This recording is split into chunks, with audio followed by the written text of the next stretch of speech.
Hello, I'm Gillian, and my experience, actually, I thought I was one of the 75%. I'd lived all my life, I'd had a career, I thought I'd been reasonably successful, and then I took early retirement in my early 50s. After a short period of time, first of all, it felt like a holiday, wonderful, lots of things to do, and then autumn came, the nights drew in, and I suddenly thought, why am I here, what am I doing? And without knowing quite why, I started to get depressed. At a fairly early stage, I went to see my doctor, something I'd never done. I was never ill, and my doctor gave me antidepressants. And I started taking those, and he said, you've got to wait at least 2 weeks to see the effects of this. Well, I don't know what happened with those antidepressants. I did take them, but I didn't get better. I did get more and more depressed. And how did, sorry to interrupt you, Lynn, how did that manifest itself? I didn't want to go out. I didn't want to get out of bed in the morning. I certainly wouldn't have made it to this programme. I didn't want to interact with people. I wanted to withdraw. And I had lots of thoughts about why am I here on this planet? What is the point of my life? What good can I possibly be doing to anybody? I'm using up resources. I'm wasting... I mean, even these tablets cost money. Why should I cause the NHS to be spending money on me? I'm just not worth it. It's much better if I don't eat, if I don't do anything, and I make a minimal impact on the whole planet, if I don't switch the lights on, if I don't heat the house, if I don't do anything.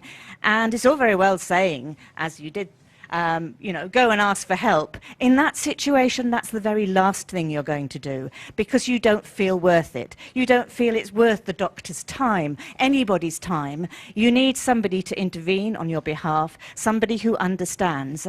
My only way through all of this, ultimately through a very supportive partner, was to find a charitable organisation, which I'm now chair of, who gave me relief in a crisis, which was not funded by the NHS, and which now does not get funding and did collapse, but I got it then, and it helped me rebuild by finding people with other similar experiences to my own, what you will hear about on this programme, the value of peer support, and what we can do for others if only we're given the support we need to do this.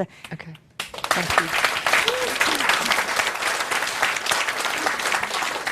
Hello. Dr. Fox made the point about people with mental health issues not being in the place to say what they want, and we would agree. Our organisation, so many, and I've been talking to people in this room when we came in earlier, are trying to be that voice for mental health service users. The trouble is, though, because of all the cuts, we end up losing our funding to be that voice, because we know when we were in that very dark place that, yes, that's when you can't actually say what you need.